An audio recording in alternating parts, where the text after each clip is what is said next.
Deuteronomy chapter 24. When a man hath taken a wife and married her, and it come to pass that she find no favor in his eyes, because he hath found some uncleanness in her, then let him write her a bill of divorcement, and give it in her hand, and send her out of his house. And when she is departed out of his house, she may go and be another man's wife.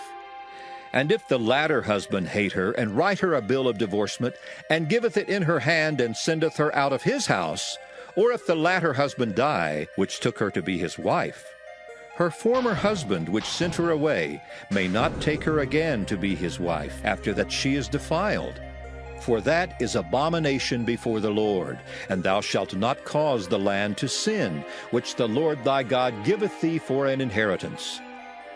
When a man hath taken a new wife, he shall not go out to war, neither shall he be charged with any business. But he shall be free at home 1 year, and shall cheer up his wife which he hath taken. No man shall take the nether or the upper millstone to pledge, for he taketh a man's life to pledge. If a man be found stealing any of his brethren of the children of Israel, and maketh merchandise of him, or selleth him, then that thief shall die, and thou shalt put evil away from among you.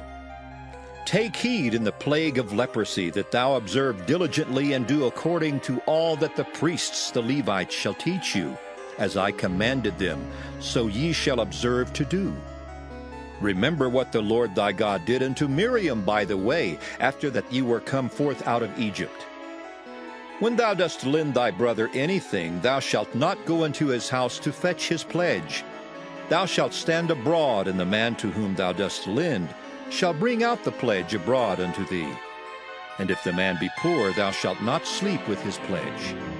In any case thou shalt deliver him the pledge again when the sun goeth down, that he may sleep in his own raiment, and bless thee. And it shall be righteousness unto thee before the Lord thy God. Thou shalt not oppress an hired servant that is poor and needy, whether he be of thy brethren or of thy strangers that are in thy land within thy gates.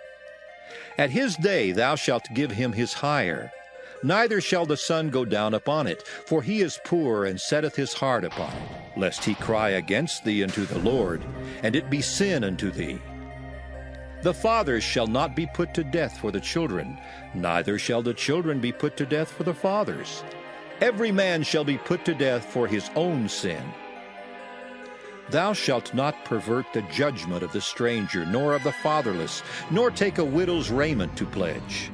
But thou shalt remember that thou wast a bondman in Egypt, and the Lord thy God redeemed thee thence. Therefore I command thee to do this thing. When thou cuttest down thine harvest in thy field, and hast forgot a sheaf in the field, thou shalt not go again to fetch it. It shall be for the stranger, for the fatherless, and for the widow, that the Lord thy God may bless thee in all the work of thine hands. When thou beatest thine olive tree, thou shalt not go over the boughs again. It shall be for the stranger, for the fatherless, and for the widow. When thou gatherest the grapes of thy vineyard, thou shalt not glean it afterward. It shall be for the stranger, for the fatherless, and for the widow. And thou shalt remember that thou wast a bondman in the land of Egypt. Therefore I command thee to do this thing. And thou shalt remember that thou wast a bondman in the land of Egypt. Therefore I command thee to do this thing.